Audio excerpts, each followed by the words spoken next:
Good morning. I'm Jenny. I'm Jay, and this is Wake Up with Jenny and Jay. Thank you all for tuning in, whether you're listening on podcast or just watching us live on YouTube. We appreciate all the viewing. Jenny, how was your weekend, if I may ask? Hey, Jay. Wake up. Wake up. Wake up. Good Yeah, I morning. got to. Me too, my friend. Me too. It was a hectic weekend. Oh, the weekend was busy. The weekend was Mm, busy. A lot of work to do. And, the hmm. weather has been crazy. It's been up and Oh, tell me down, about it. snowing, not snowing, melting, not melting. Just, general pain in the buttonsky. But Right? yeah, but what you drinking this morning? I have unconventional water this morning in a glass Oh mug. my gosh, I know what? it's high quality H2O, bro. Funny enough, you beat me to it. I almost used that joke, but no, that's fun. I don't think I've ever seen you drink water. Wow, it's always Touch your coffee dirt. or That tea. is a lie. That is a lie. I drink water frequently every day. Oh, Don't tell but anyone. I know, right? But to answer your question, I am drinking dandelion tea this morning out of one of my favorite mugs that my father-in-law always tries to steal from me. So yeah, Oh, very nice. Breaking out the SDL early in the morning. I like I it. know. Hey, man. Hey, like you said, today has been a very interesting morning. It has been a very interesting weekend, very interesting morning. So I needed my Scooby Doo laugh Yes, some may wholeheartedly. even refer to it as a shite show. Uh, yes, it's been an interesting weekend. And the dandelion tea, I love that. The dandelion tea. Don't mind the ambulance in the background. Someone's just dying, but they'll get over it. Um, the Right? Yeah, walk it off. yeah, walk it off. If you're dying, walk it off. But dandelion tea isn't my favorite, but I like it. It has supposedly some really good properties and nutrients in it, so I drink it every so often. It does. It's high in iron, a natural iron. So for anybody who's iron deficient, needs a little bit of boost, some energy, it's a great way Yeah. to get your iron without having all the side effects from a supplemental iron. Hmm. Dandelion is also excellent for cleansing the system, and it's also a Nice. natural diuretic too. So it gets rid of all that excess water weight. So if you have a cup of dandelion tea before bed, you wake up like Kate Moss. Thank you. Yeah. Oh, don't know if I want to wake up like Kate Moss. Might be happy waking up next to Kate Moss, but I don't know if I want to wake Okay. up like Kate Moss. Just Good saying. morning. Happily married though. Happily Happily married. married. Happily married. Well, so let's get to it, shall we? Of Um, course, yeah. yeah, so we have a full show today, my friends. We have a jam-packed show for you. Go through a little bit of stuff here. We're going to touch a little bit on COVID. We're going to talk about COVID for a bit. We are going to discuss the new documentary out. I don't know if many people have seen it yet, but on Framing Britney Britney Spears. Spears. Britney Spears. Man, Yeah. I have to tell you, I'm excited to talk about this with you because I watched a documentary on you. There's a bunch of different places you can view it, but I watched it on YouTube, and holy Hannah Banana, what this girl has been through. I'm telling you. So, anyways, Yeah. we're going to talk about Hmm. that. We're going to talk about any other interesting stories we've got today. We are going to do a song challenge. I'm going to pick 3 songs for you to sing in any register of my choosing, and you will do the same Mm. for me. Me. Yeah. Mm. And we'll see how far our musical careers get as a result of this. I don't know if you've ever experienced like a door slamming in your face, but I mean, I have. Right. And I'm thinking that's how this may go for me. I'm thinking don't quit my day job. But we will also do our 3-question draw. Right. I will ask you 3 questions that I have not yet heard. You have not yet heard, and you will ask me Mhm.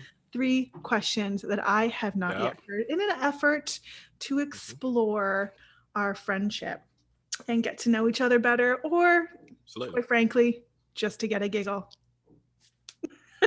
Always. Always. And I hear a rumor that you have a tip of the day, my friend. I do. I scavenge through the internet to find the best tip of the day. And I felt kind of some way because a lot of my friends happen to be single and not with partners. Hmm. And Valentine's Day had just went on just past Sunday.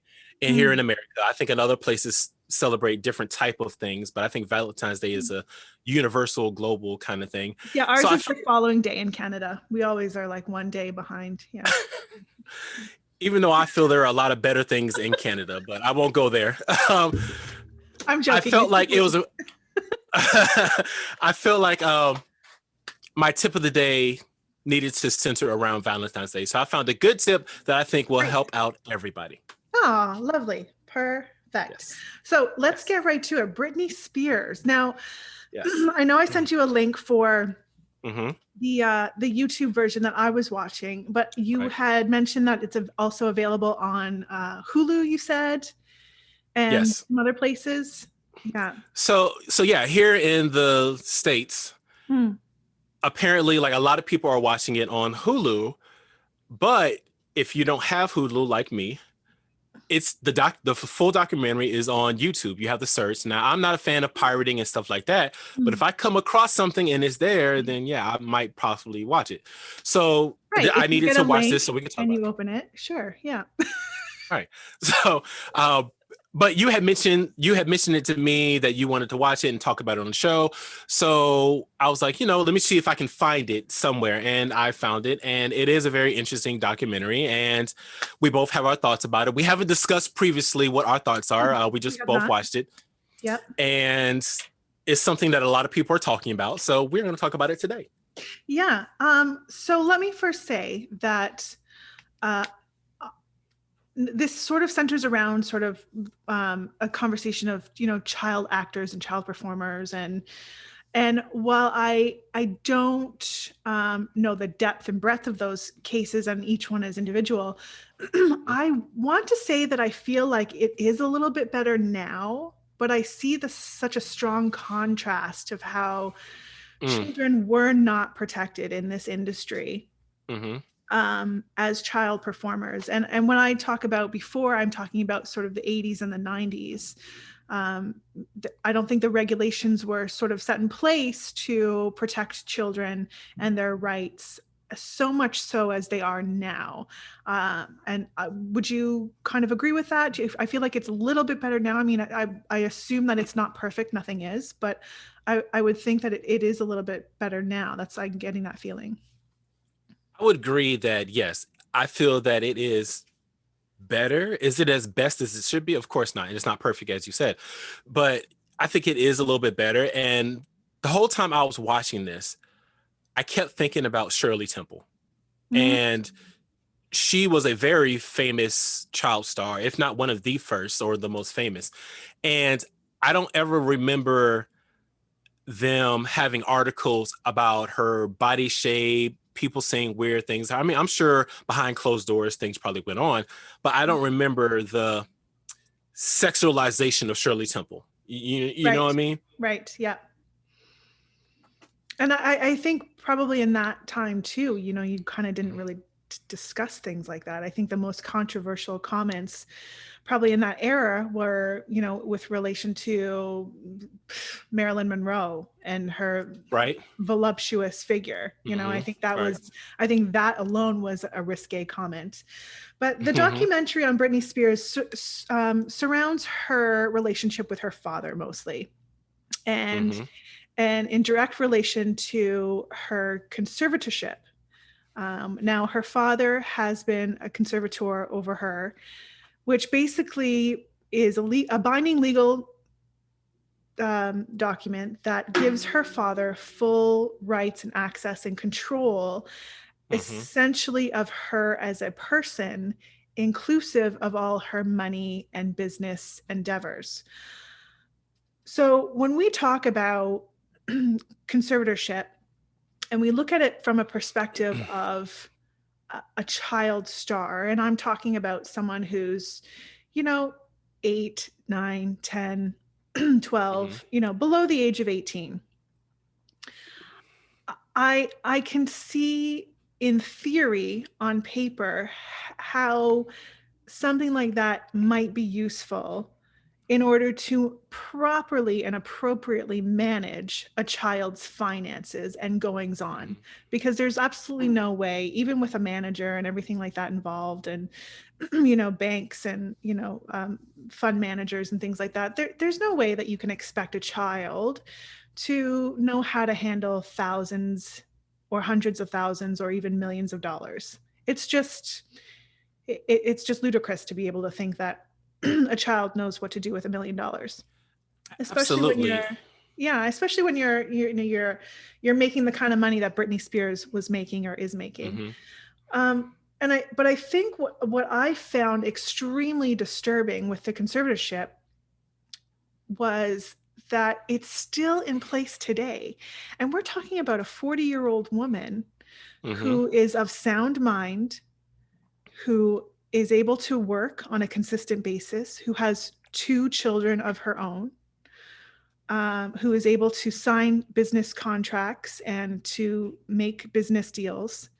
And the argument that's put in place is that she doesn't have the mental capacity or wherewithal to be able to take care of herself and her money. And that's just not something that I found to be evident in watching this documentary. What do you think about that? I think you bring up a good point, because during the time I was watching the video, I had my skeptical glasses on, right? Because from the moment the video began, they pegged the father as the villain from the moment, and whether he is or not, like, I don't know him personally, I have no clue. I think a lot of people out there would agree that you rarely ever heard Jamie Spears as the father being talked about, right? Because he's rarely ever mentioned, and they even bring that up in the documentary, that he wasn't around a lot, right? Right. And to your point, there is this whole line that they're trying to walk. Is Britney sane enough to control her own life? Because the documentary makes a good case that early on in Britney's career, she was in charge of everything. Nothing got past her without her say so. Like, you heard this time and time again from multiple different people in the documentary. But then later on in it, they're saying how she has this core group of people that are controlling her life, particularly her father under this conservatorship, right? Right. And I just tend to wonder, this family has been a very secretive family from the beginning. And even I can even remember back in the 90s, where one of their big things was like, oh, they're not in Hollywood much. They stay to their ranch or farm or whatever they had, and they just keep to themselves, right? And even to this day, they don't talk about it, because even in the documentary, they show that, or excuse me, they say that the family doesn't go on record of saying anything. And we're not talking about just Britney or Jamie. We're talking about her mother, her sister, her brother, anyone who's really close to the family doesn't speak out in any way about the family. And I found that really interesting. And I tend to wonder, how sane is Britney at this point? Because even watching it, like, in a lot of the interviews, Britney will wear eyeliner all the way around her eye in almost every interview. And I never really noticed that before until I watched this documentary. But every image that you see of Britney nowadays, she has that dark eyeline around her eyes for some reason. I don't know, fashion choice maybe. But I bring that up because there's an interview that she has with Matt Lauer. And in the interview, he doesn't question her sanity, but he's asking her about, like, an incident that she had with her son, of, like, having him on her lap while she was trying to drive away from paparazzi. And if you look at Britney's actions and how she's dressed and the makeup on her face, her hair, she doesn't come across as a mentally stable person. And I'm not trying to use that as a case against her. Did you find that? Say again? Did you find that, though? Was that really your impression of that? Yeah. A little bit. And I'm not saying, here's the weird thing. Like, I think there really was probably a place or time that this conservatorship was needed. Is it necessary now? It's hard to say, because Britney hasn't come out to say anything. Well, and the question is she able to? And I think that's a part of the problem. Exactly. And I think that's part of the control, right? I think that's part of the Mm-hmm. control. And that's one of the things that they featured in the documentary was that, if certain things were said, there was quickly a team of lawyers and team of PR people who would make those statements and stories disappear and create a whole new fabricated story. So does she really have freedom of speech? And I saw the interview with Matt Lauer that you're talking about, and I believe the Mm-hmm. context around that was from her point of view, from what she had said, was Mm-hmm. that she was at Starbucks and she went to go get Mm-hmm. Starbucks and she had her Right. child in the car and the child was in the back of Mm-hmm. the car and Right. paparazzi were coming up to her car. Keep in mind, she has no security around her. Mm-hmm. She has no help, no protection, no nothing. Mm-hmm. She got in her vehicle, in her own personal vehicle, to Yeah. drive. She obviously Mm-hmm. drove there, so that's a data point. Right. um, and paparazzi were just hounding her and banging Mm-hmm. on her windows and banging on her doors. And what I interpreted from what was said there, and I may have misinterpreted it, but what I think that she said was that she was so afraid that she grabbed her child and Mm-hmm. she held him on her lap so that she could get out of that parking lot area. Mm-hmm. And I have to tell you, Jay, I mean, and keep in mind that this is a simple Southern girl, backwoods. Mm-hmm. Like, I mean, Yeah. I like if we think about back in the day, like I would ride in my grandparents' car on the center Mm-hmm. console with no seatbelt, like Right. to Yeah. daycare. Uh-huh. You know what I mean? So Like, I'm not saying it, I'm not condoning it, and I'm not saying it's right. right or it's safe. Mm-hmm. But I Yeah. think if I was a mother of a child, I would think that if I have my child in the back seat behind Mm-hmm. me without easy access, if I Right. had the child in the back of my car without any protection around me or any security, and I had Mm-hmm. people banging on my car doors and banging on my window and not being Mm-hmm. able to move through because there's not being able to drive through because there's so many paparazzi in the way, my Mm. first fear as a mom would be, I'd be afraid someone would open my door and try to take my kid. Like, and I would assume in that moment that would seem very, very scary. And I probably would do the exact same thing. I would probably grab my kid, hold them on my lap, and get the heck out of there. And then, put them in their safety harness, whatever. Oh, absolutely. So let me clarify for a second, because my critique isn't her actions with her child, because Mm, I know there has been times where I've almost punched multiple people mm, for their behavior towards my children. And that's coming from a father. So yeah. my critique of Britney wasn't her behavior with her child. It Okay. was in the context of with Matt Lauer, her behavior in the interview. It wasn't what she did with her kid, because again, in that situation, yeah, Yeah. I can't say what I do, but my instinct would be to get my children to safety. Absolutely. Yeah. In the interview with Matt Lauer, to me, she looked very disheveled. And the Mm, way she presented herself mm. wasn't one who was in control, if that makes sense. Yeah, absolutely. Absolutely. I probably would argue too that if, I mean, she's 40 years old now. Mm-hmm. And I think that um, as a human being, not being able to Mm-hmm. have the right to have control over your own life and your own Yeah. money and your own decisions. I mean, they even detail the fact that she's not allowed to have her own cell phone. She has to use her dad's cell phone or her Right. boyfriend's cell phone to make a call. Mm-hmm. Yeah. To be that closely monitored, I mean, that would drive anybody nuts. And I from a professional point of view, I have to say there are times that she looks like she has been heavily medicated. Oh, I believe that is definitely a possibility. I don't Again, know that like, that was her choice. right. This reminds me of Marilyn Monroe in a lot of instances Mm, at the end of her career, or before her untimely death of killing herself. But I remember, like, I used to be a really big fan of Marilyn Monroe. I used to like watch documentaries and all this stuff. And one of those ongoing threads is kind of what you were just saying about Britney, is that a lot of instances she didn't feel like she was in control. She had to be what everybody else wanted her to be, and she couldn't just be her. And at that point in her life, she didn't even know who she was. Yeah. And I tend to wonder, is that what is going on with Britney currently? Yeah, I think it's a good point, and I think you never really do know. Mm-hmm. All that I know from what I watched is that I saw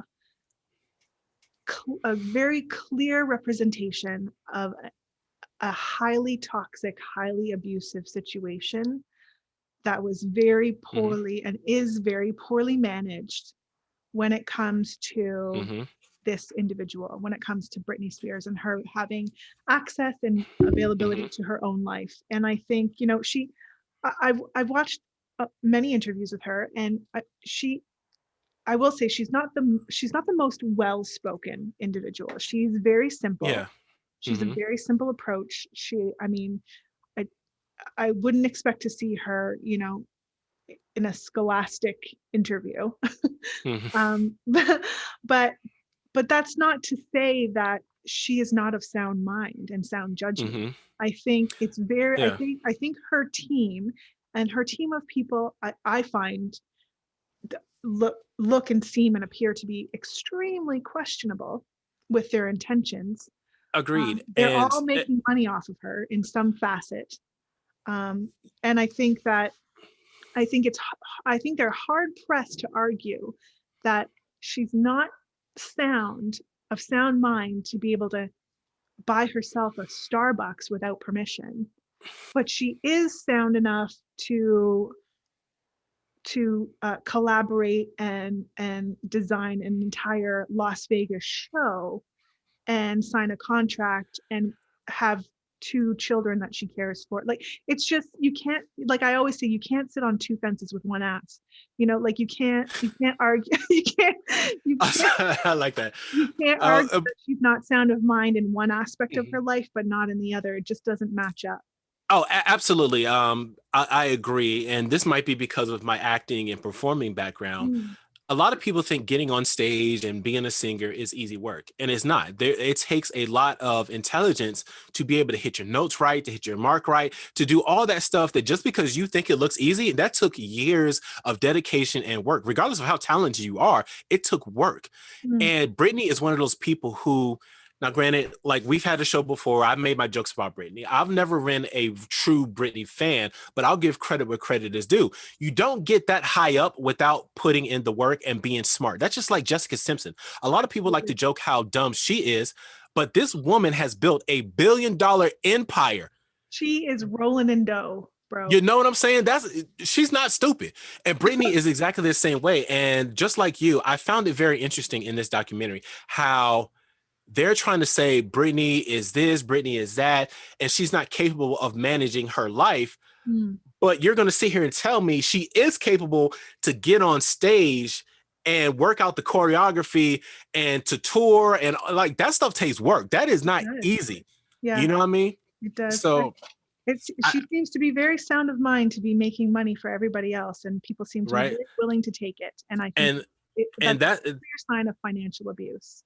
that's the thing also I found funny too, is that in situations like this, you have a lot of people getting that money from Britney, whether they're her allies or not. They're all making money off of Britney. Mm-hmm. And I tend to wonder, where were the original, like in the documentary, what is it? Fee, like, is her original manager that, by her own words, for some reason she didn't know why they transitioned her job. She Right. stopped handling Britney, in her words, and she went to go do something else, being a floor manager of the stadium. And where was her mother? Her mother was really heavily in her career in the early stages. What happened to all these people that were around her, that were her center? And now it's just not. And I tend to wonder, are we getting the whole picture? And I think that's a question that was even asked in the documentary. Mm. What else are we not seeing? Because there's clearly something else there that we're not getting a piece of. I think I know at the end of the documentary, one of the quotes from her mother was that she wants to, Sorry. bless you. She Sorry. Oh, swear to God, Bless you. that's the Wow. last one. Sorry. Exorcise the demons. Woo! But It's but her Britney, mother her her mother wants to just have a say in her daughter's medical Sure. choices, right? And that really stuck out to me because if like it, I don't know, because like me and my wife are a team, and there is no decisions or no major decisions about my children's life is Right. that I and or my wife are not a part of. Right. Right. So it's very odd to me that her mother As a would married be able to, couple. right, would be Yeah. able to say that. And I don't know, like every household is different. Everybody's relationships are different. But at what point do you if it is truly abuse and if it truly is something that Jamie Spears is doing, at what point does the rest of the family say, you know, this is my sister, this is my daughter, why are you, like, you know what I'm saying? Like, at what point does that click? Yeah, and I think that speaks volumes in terms of a mother defending her daughter. And I think there's probably was a place in time where she should have had more say and input into her finances when she was a child. I think it's hard. I think it's hard to sort of bring up that argument now as a point to stand on because of Britney's age. I mean, again, she's a 40-year-old woman, and I do want to make mention to it did show in the documentary that, and this may be a reason why Britney's mom, Lynn was her name, I think, Lynn Spears. Yes, yeah, it was Lynn. Yeah, took more of a back seat, and maybe she was suppressed as well. I don't know, but it does clearly state in the documentary that her father Jamie suffers with a very bad battle of alcoholism. He's an extreme alcoholic, a very violent person, and there's many instances of domestic abuse between the father and mother.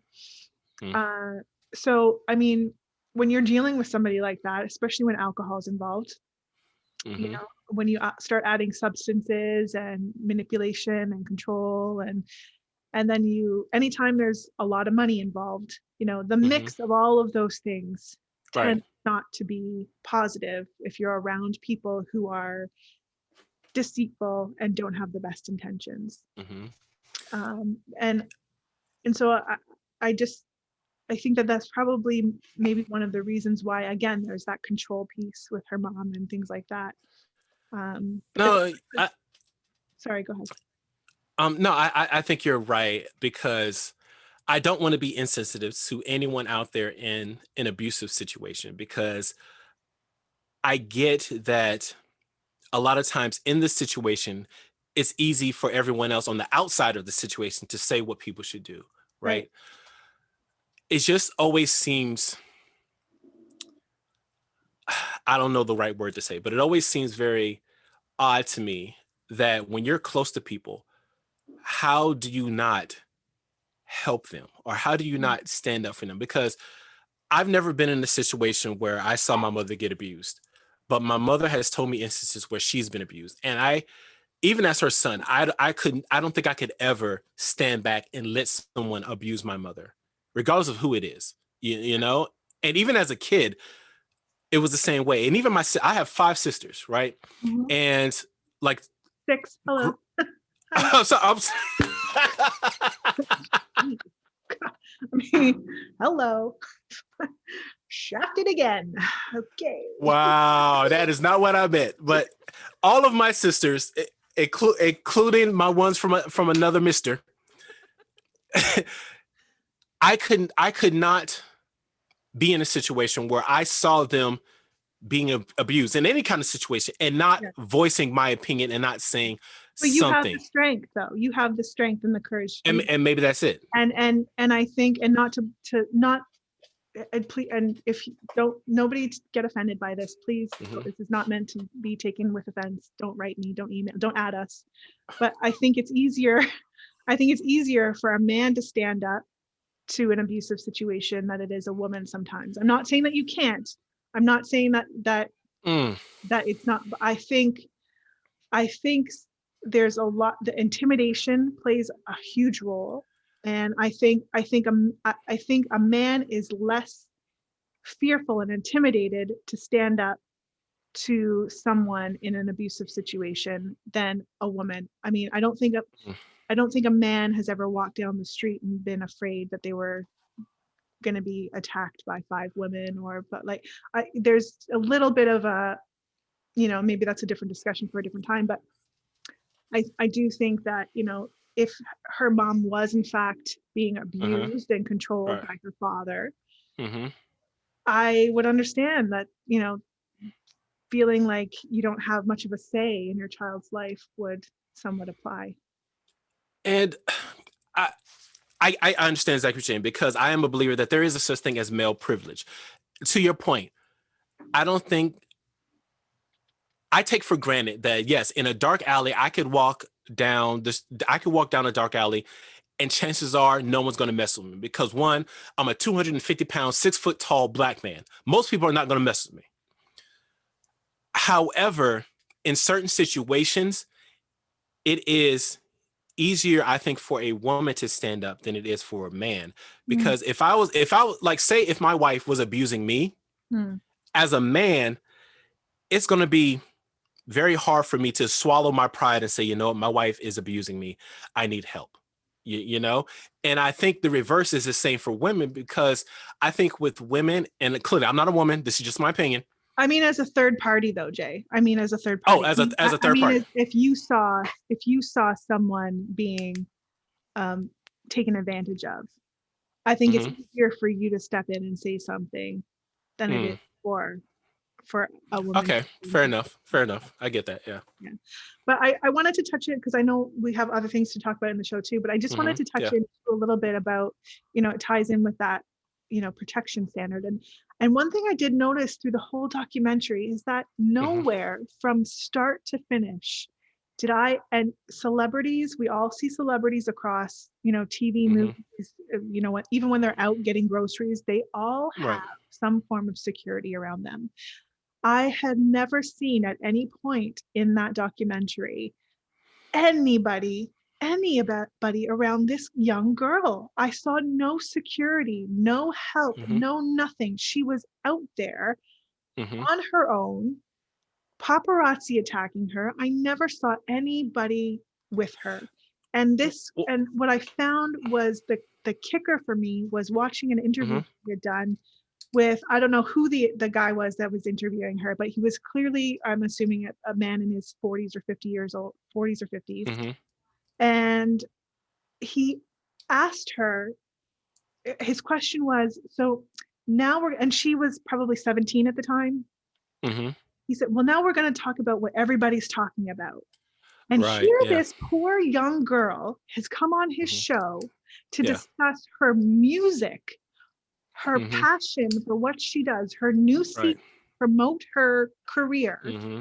Yeah. And she's probably thinking, I'm assuming, I don't know, but assuming it's going to be a question about her music. And he said, Mm-hmm. let me talk about what everybody's talking about. And she said, okay. And he goes, do you know what that is? Like baiting her into this question. And Mm-hmm. she was literally confused. Her face was like, no, what? And he Mm-hmm. said to her, this grown man says to this Mm-hmm. child, we have to talk about your breasts. I Mm-hmm. wanted to throw up. Mm-hmm. And nobody came in to help her. A publicist didn't come in and say, we're not answering that question. No security came in and got her up and removed her from that interview. Mm-hmm. They left her stranded.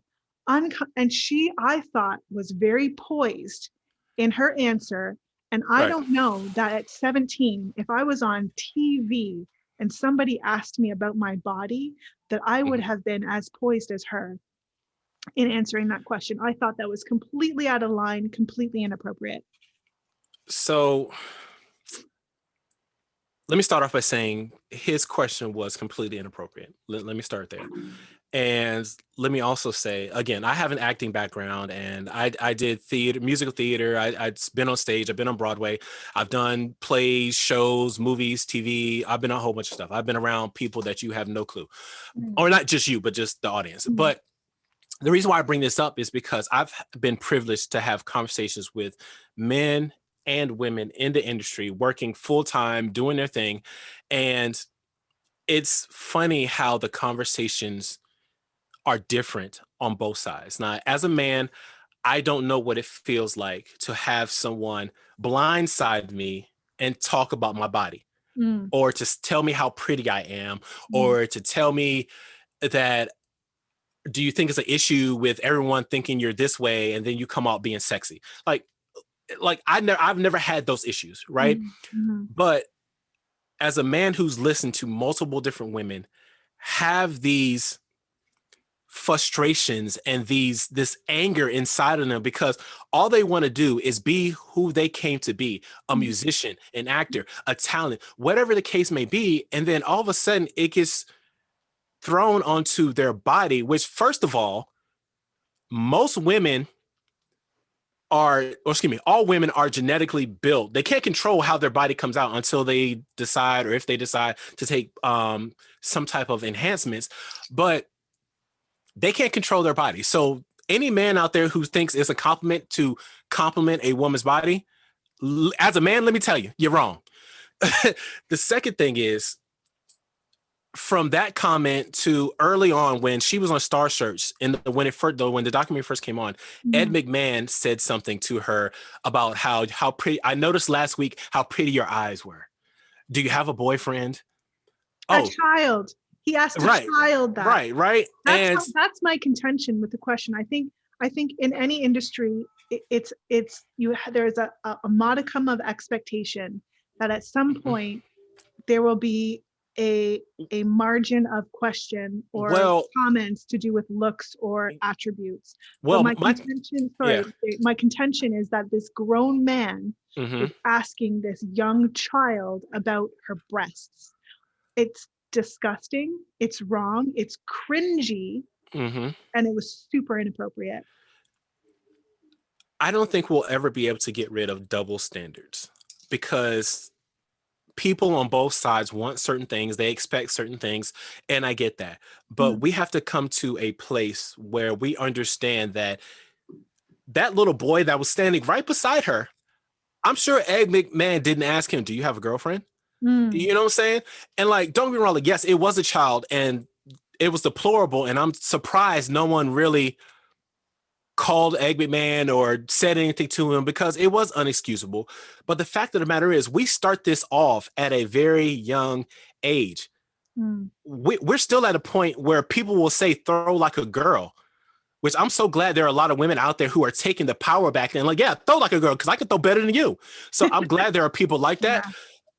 But we still have these double standards out there. And I think that is a big problem with a lot of different industries, because we look at so many different things that are just completely wrong. And I have Jenny, like we both have other shows that we're working on, and Mhm.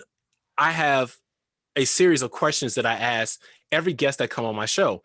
Yeah. And none of my questions have to do anything with anybody's body type, sexual orientation, if they had sex, Mm, didn't have sex, if they're single, not single. Like, it's irrelevant. And yeah. questions like that, I wish we would get away from when we're doing interviews, because I can guarantee, if you pick any actor, any musician, any male musician, you go through their interviews, I can guarantee you'll probably find 1 to 2%, if that, of Mm. them being asked if they have a girlfriend or what's their sexual orientation, any of that stuff. But then you do the reverse to the women, and I bet it will get flipped to 99% to 98%, that is one of the main questions they get asked. Yeah, it's unfortunate because I think people need to be judged on the character of their work, not how they look. And there's nothing wrong with Right. giving someone a compliment. I'm Of not saying course. that. I think it's very lovely if Mhm. a man is genuine and says, "You look very nice today." Oh, or I that's a very pretty dress. But Of when it course. goes overboard and it's cringy and it's saccharine, it's like sugar. It's like Hmm. gross. Yeah. Yeah, I don't know. Ed McMahon sounds like an Egg McMuffin to me right now. But anywho, Mm, I digress. yeah. Shall we move on? I don't think you mentioned there was do we have time for your story? I know we want to get to the 3 songs and the 3 questions. Do we have time? You had a Um, story. Do you want to touch on that or? I'll keep it really brief. Okay. Really brief. Really brief. We're a brief So, around here. We're a bunch of briefers. so a story that I found that like there is this really big movement in the United States. I don't know if it's across the world, but in the United States, a lot of different universities and sports teams are changing their mascots because regardless of decades of saying how racist some of these characters are or the names are, Sure. people cling on to that love of legacy and all that lovely stuff. So in Indiana, they finally decided to retire their mascot because it shared a name with a Ku Klux Klan newspaper. Oh. So I found this story very interesting because it shows that regardless of what's going on in the world, there is still strives to make us better and to progress. So I love this story, and I just thought it was a really cool thing to share. So yeah. Well, in the sake of brevity, I will thank you for bringing that up. And yeah, I think there's always opportunities for us to learn and grow. I think there's parts of history that are just going to remain parts of history, and we should agreed. Just understand that they're always going to be there. But there's always, a chance to learn and grow. So yeah. Okay, agreed. my friend. Let's segue from Britney Spears and get our music on. And I know, right? We're going to try this out. Neither of us, well, I'll speak for myself, but are professional singers. Jay, you may outdo me here, and I'm happy if you do so. We're going to pick 3 songs, and we're going to pick a particular voice or register in which we want that person to sing the song in. So so coffee or any beverage of any sort, I would suggest putting it down on a firm flat surface, because you may either spit your beverage out or we may induce vomiting. I'm just saying. I apologize in advance to our listeners for whatever comes out. Would you like to go first, or shall I ask you? Well, ladies first. Let me ask you, okay. and ladies first. Okay. There we go. All right. So, first song choice.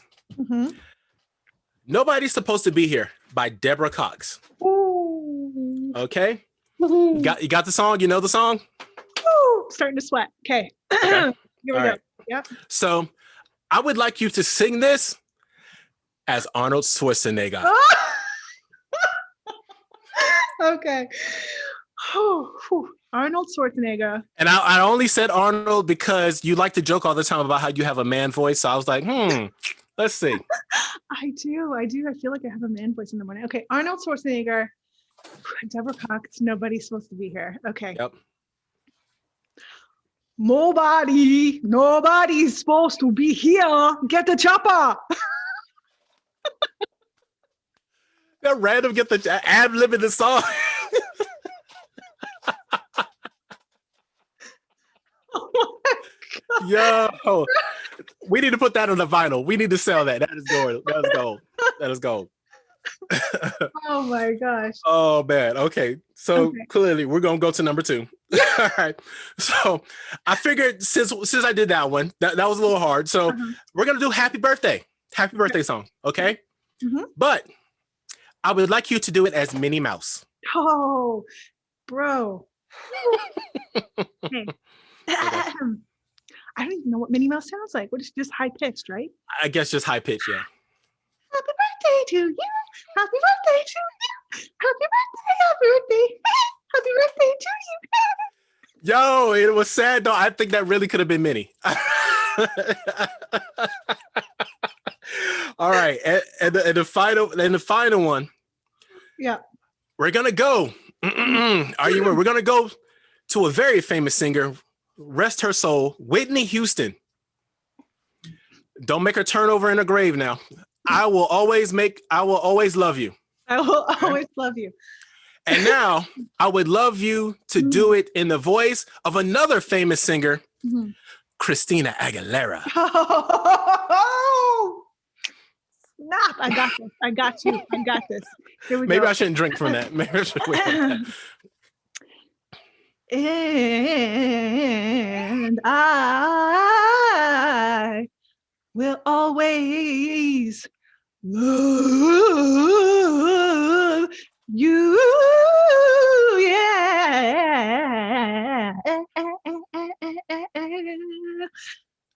Thank you. Oh, 10 points for execution, but I give you a 1.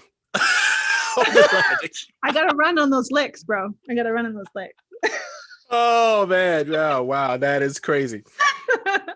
Christina, she is not trying out for what's the thing? Not X Factor. What was she on? The when the chairs turned. Oh. Yeah, wasn't it X Factors?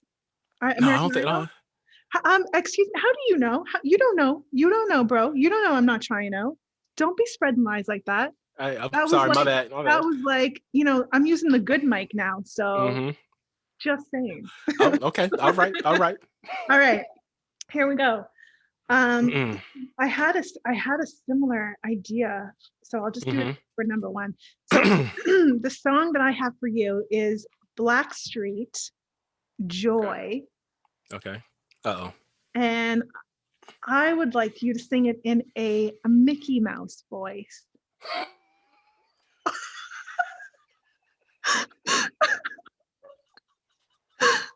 Here we go. Oh, you did me dirty. Okay.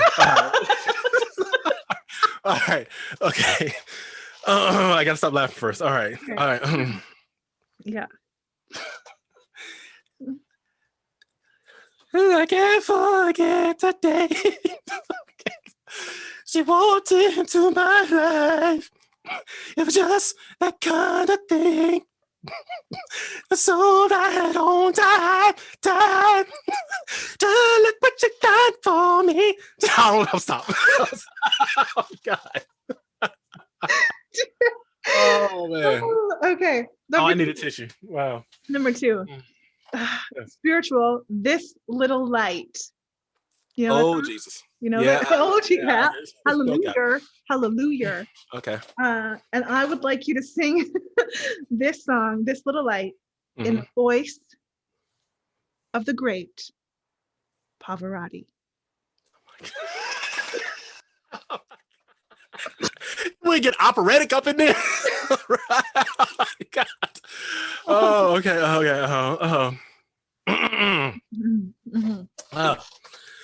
Wayne Brady, help me. I'm gonna need your strength.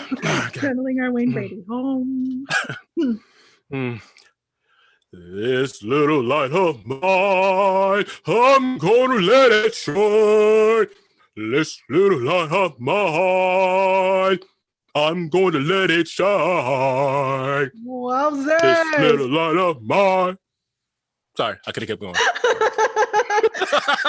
That was so good. I really get into these characters. That was so good. Okay, my final song for you. This is the kicker. Okay. This is for the win. This is for the car and the year supply of Kraft dinner. All right. Tina Turner, Proud Mary,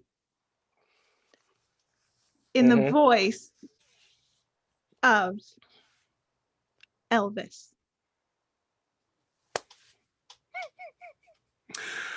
Alrighty then. I don't know how it's going to happen. I don't know how we're going to get through it. I don't know if we'll be hard afterward. I'm just putting it out there. Proud Mary as Elvis? Yes. Yeah. Here we go. Wow. Okay.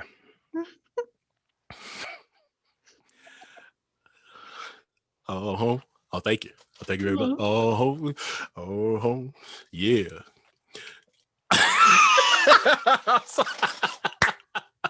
Oh man. Okay. Oh, wow. I love a good job in the city. Working for a man every night and day. But I never lost. Little asleep. Think about the way things line up. Big, oh. Big wheel, keep on turning. Big wheels. You did it! Oh my God, Jay, you did it! You exceeded all my expectations.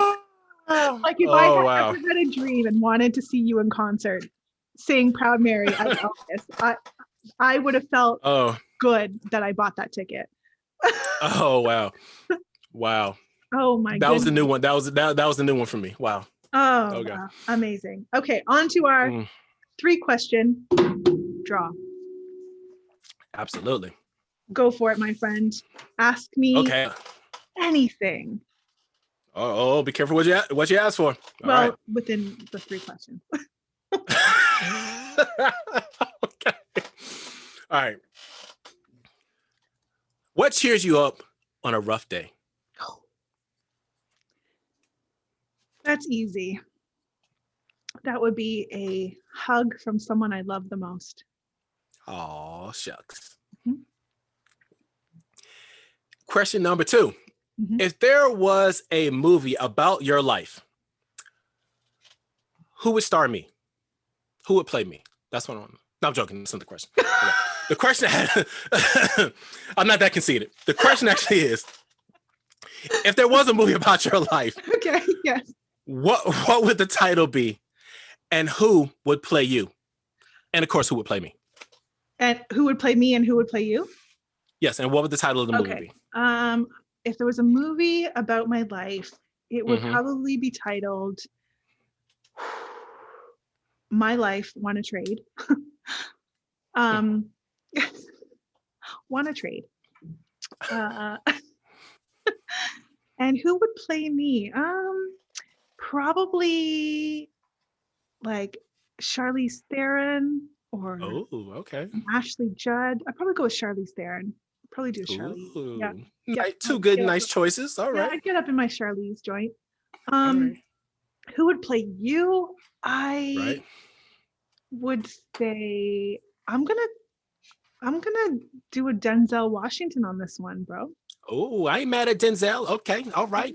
Yeah, I'm gonna bust out a Denzel on that one. Yeah. All right. Mm-hmm. You. You. Like you. Yeah, you. Got it. That's the best Denzel I got. All right. Number 3. What is your biggest pet peeve that really isn't a big deal? Oh gosh.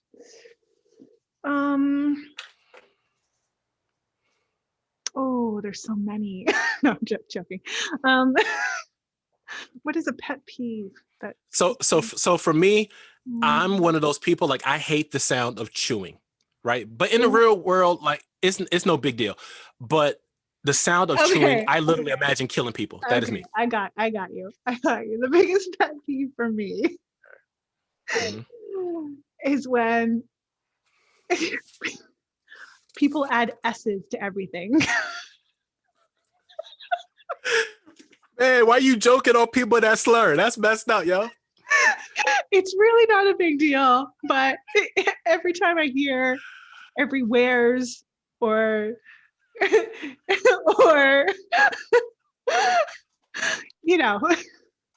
like that, I'm like, oh wow, yo. I like fight the urge to like, I'm like,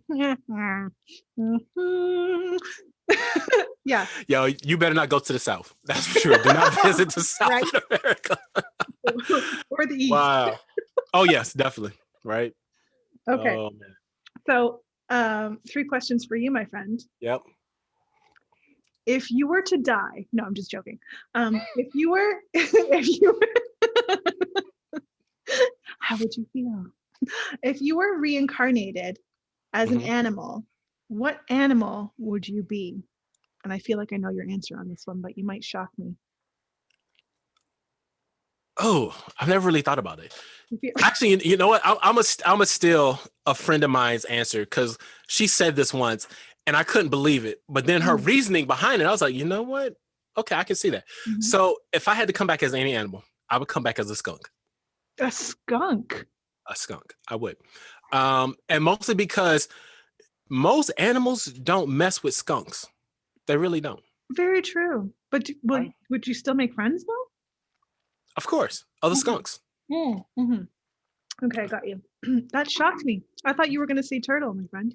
I was at first, but then I thought about it and I was like, you know what? I think I would have to, because I don't know if I'd want to come back as a turtle per se. Mm-hmm. I don't know. I think skunk is my answer. Turtle, strong number 2. Okay, strong number 2. Turtle, golden strong at 2. Okay. If skunk was taken, I would choose skunk. Skunk was taken, I would choose turtle. Okay. If you had to sleep in a pool for 1 year, would you rather sleep in a pool of Jello or a pool of pasta?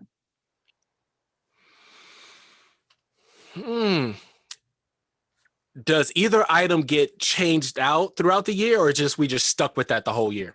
You see, now you're getting technical on me, Jay, and this is not what this is about. This is not. This 3 question is a question and answer. This is all a part of the process of me to making my decision.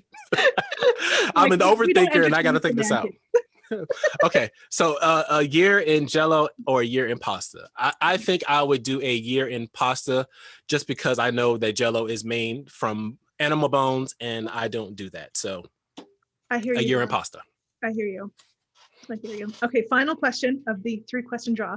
If you were given $10,000, what stock would you buy? Ooh, $10,000.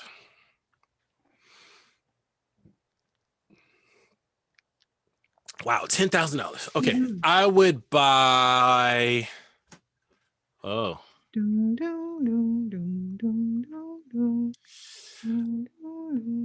Oh, that's such a good question. So I would have to buy. I would buy waste management. I would buy. You buy waste management? Mm-hmm. Yeah. You sneaky little cheeky monkey. Yes. Yes. This head is not just a coat rack, my hat rack, my friend. Oh my goodness. You would always, the garbage will never end. Exactly. So a lot of people out there, if you don't know what waste management is, if you invest in stocks, you actually can invest in the company Waste Management, who is usually the company that comes by and picks up all the trash in whatever neighborhood.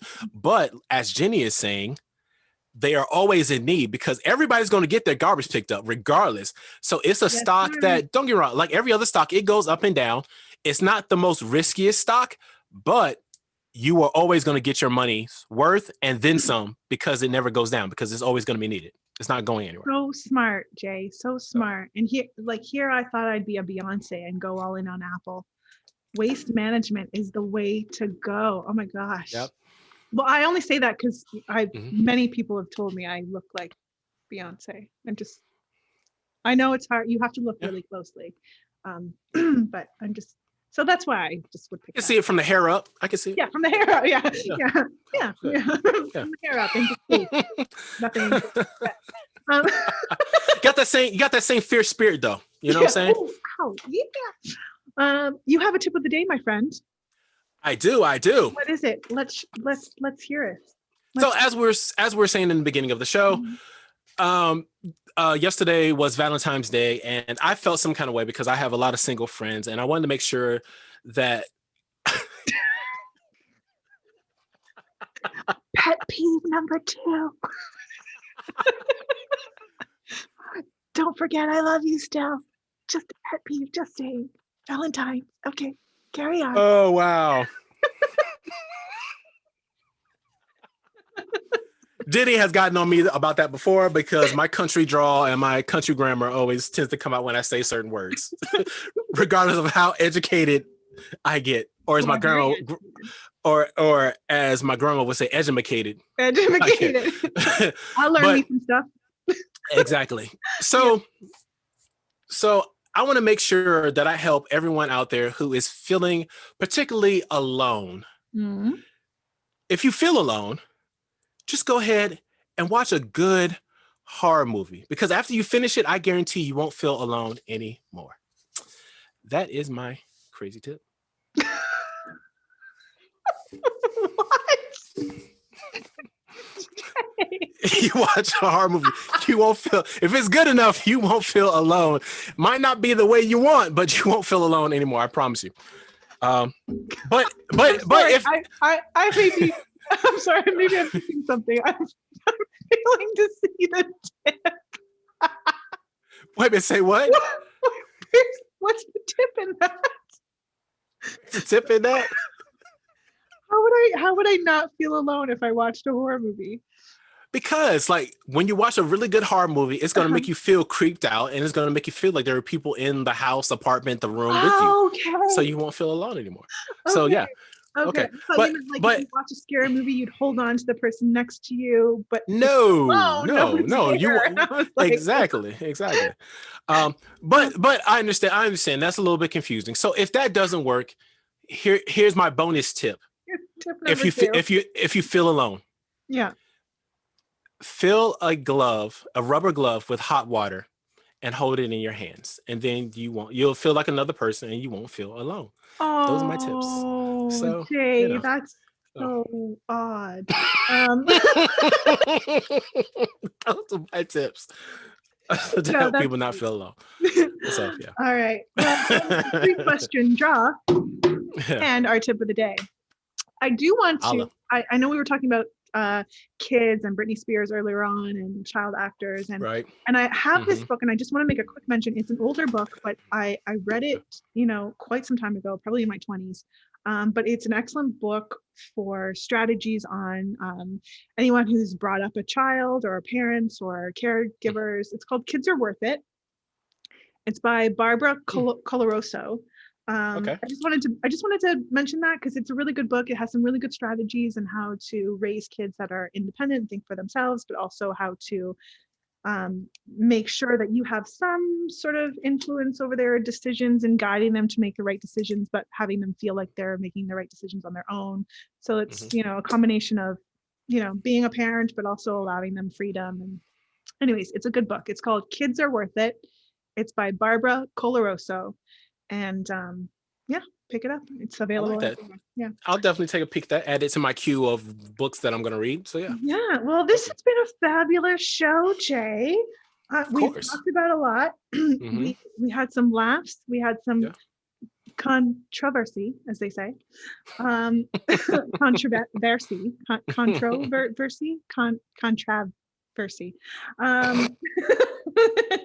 We've discovered that you can kill it in the singing department. What? I know. Sorry, we haven't got a chance to talk about COVID. We'll touch on that next week. I want to remind everybody to subscribe, like, comment, invite your friends, because we have a lot of fun here on Wake Up with Jenny and Jay. Oh, yeah. And look forward to our Wednesday funnies, our parody on Wednesday, which is on Wednesday. Let me say it again, on Wednesday. That's Wednesday, people. Wednesday. Wednesday. It's the day after Tuesday, slightly before Thursday. And make sure you listen to us, watch us on YouTube, and listen to us on Apple iTunes and Spotify. Anything else you want to say, Jay, before we close out? I know we didn't get a chance to touch on COVID. We'll do that next time. But anything else you want to say before we say? Yeah, no time for COVID this week. But I just want to tell everyone, thank you so much for tuning in, as Jenny is saying, and we'll see you guys next week. Or excuse me, Wednesday. Wednesday. Yes. All right. See you later, my friend. Bye. See ya.